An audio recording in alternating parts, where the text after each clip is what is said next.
નિયમ મુજબ અધિકારીની બદલી નહીં થાય તો આગામી સમયમાં ઉગ્ર આંદોલન થશે એવું આપના નેતા પ્રવીણ રામે કહ્યું। નમસ્કાર મિત્રો, કોઈ પણ સરકારમાં નિયમ અનુસાર મહત્વના અધિકારીઓની 3 વર્ષના સમયગાળામાં બદલી થઈ જતી હોય છે, પરંતુ મને સમાચાર માધ્યમોના માધ્યમથી જાણવા મળ્યું છે કે અમદાવાદ એસટી વિભાગના વિભાગીય નિયામકની 3 વર્ષથી પણ વધારે સમય થઈ ગયો હોવા છતાં પણ બદલી થઈ નથી। સાથે સાથે સમાચાર પત્રોની અંદર અધિકારીઓ ઉપર એમના વહીવટને લઈને અન્ય આક્ષેપો પણ થયા છે। ત્યારે અધિકારી શા માટે બદલી થઈ નથી એ ચોક્કસથી સરકારની મનસા ઉપર શંકા ઉપજાવે છે, અને એટલા માટે સરકારને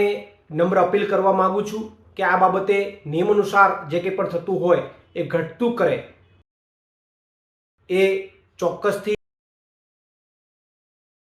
આવે છે, અને એટલા માટે સરકારને નમ્ર